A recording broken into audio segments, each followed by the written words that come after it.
दोघांची काढायची आहे बेरीज। पहा 6 आणि 8 झाले 14, चला 1 म्हणजे हे झाले 44। इथं बघा मुलांनो ऋण आहे आणि 17ला चिन्ह नाही म्हणजे तो धन आहे। याचा अर्थ दोघांचा डिफरन्स फरक काढायचा आहे। दोघांचा फरक आला 11, a²b² जसेच्या तसे। आणि चिन्ह देताना मोठ्या संख्येचं म्हणजेच आपल्याला 28चं ऋण द्यावं लागणार, हे विसरायचं नाही। पुढचं पाहूया आता आपण विद्यार्थ्यांनो। पुढची 2 गणितं बघा। पहिलं पद जसं कसं लिहून घेऊया 10y + 16। y² इथं नाहीये कुठे दुसऱ्या पदात, मग ती जागा रिकामी सोडून द्या। डायरेक्ट 2y च्या खाली 2y लिहून घ्या, चिन्ह नाही म्हणजे तो प्लस आहे। नंतर ऋण 7 जसाच्या तसा।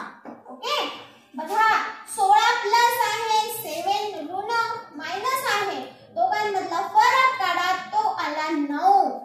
दोघांमध्ये 16 मोठा आहे, त्याचं चिन्ह उत्तराला द्या।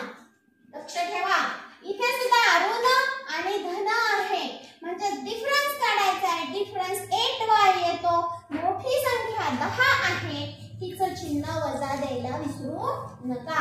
हे 3y² च्या खाली काहीच नाही म्हणून आपण ते जशीच्या तसे लिहूया। या पद्धतीने ह्या बेरजेचं उत्तर येणं अपेक्षित आहे। पुढे बघूया आता। पहिलं पद मी जसंच्या तसं लिहून घेते।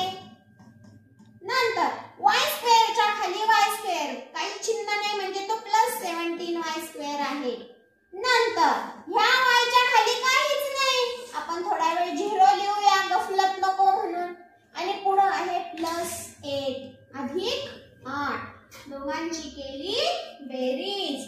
हा ऋण हा धन, फरक आला 8, चिन्ह दिलं मोठ्या संख्येचं। इथं काहीच नाही, फक्त वरची संख्या 10y जशीच्या तशी लिहून काढा।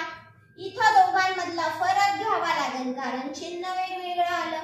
दोघांमधला फरक आहे 14y²। मोठ्या संख्येचं चिन्ह प्लस असतं पण ते देणं आवश्यकच आहे असं बिलकुल नाही। तुम्हाला काही अडचण असल्यास मला तुम्ही नक्की विचारू शकता। अतिशय सोपी उदाहरणं आहेत। आपण अशाच सराव संच 34 मध्ये वजाबाकीमध्ये भेटूया। तोपर्यंत अभ्यास करा आणि बेस्ट ऑफ लक।